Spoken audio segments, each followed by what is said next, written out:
काहे खिसियाइल बारो अब जान ले बुकारो।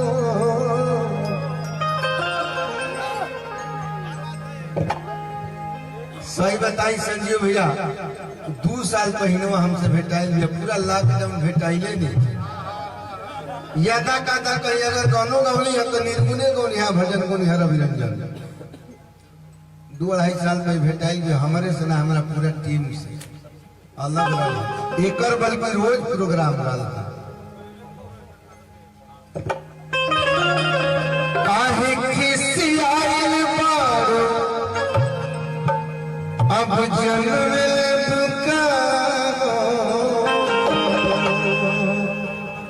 अरे बोलेगा मर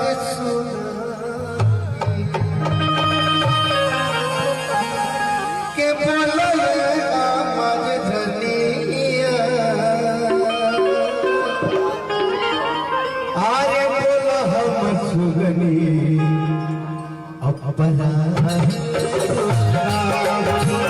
बोला हम सुगनी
रिंटू यादव जी की तरफ से 500 रुपए का पुरस्कार, स्वागत अभिनंदन।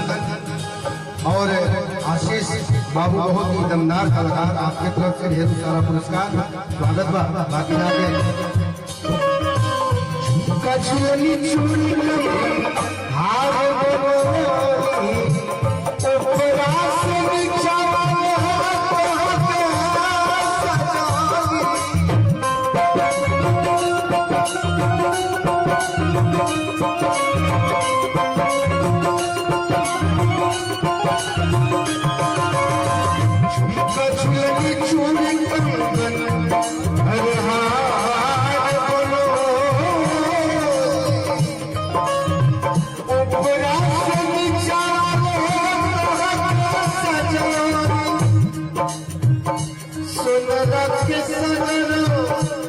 अब दुकान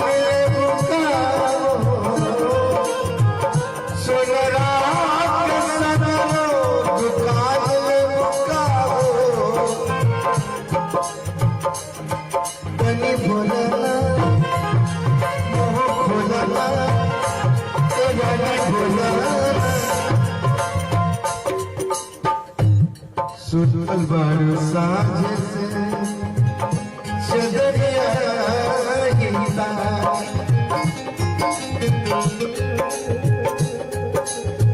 सुतल बारू साँझ से चदरिया काहे नहीं खूबेला बताओ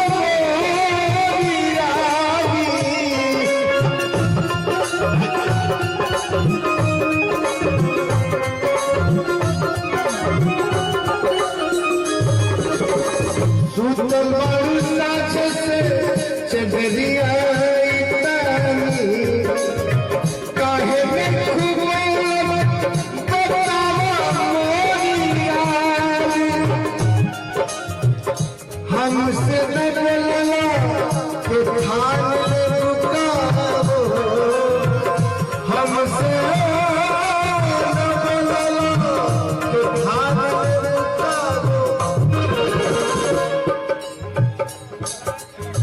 बोला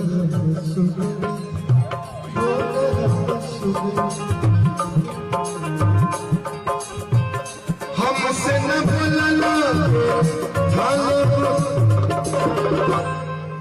कौन मर्द अपने मेहरारू के भी इतना मानत हो के जानत हो